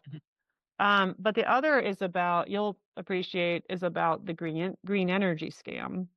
So, so my Operation Greenwash chapter in the book is, I actually reduced that. I had like something twice as long, and I realized that's going to be like the other book. So I've already got a lot of it done and written and researched, but I'll need some time. Well, you mentioned my coworker in that, Max Wilbert. Yes, yeah, great. Green Lies. Yeah, and that as well. Yep, I've got those. That I've got a lot of books waiting for me to read this winter, and then I'll get into it. Yeah. So, well, great. We'll look forward to that, because yes, we know what a big problem greenwashing is. So. Exactly, I know. All right. Well, thank you, Tish. Thank you so much. Enjoy the rest of your day, and me too. Yeah, you as well. I'm gonna go outside again. Good. Get away from all this screen stuff. Yeah. We appreciate that you got in front of it for us to share your story. Thanks. Okay. All right. Take care. Bye-bye. Bye.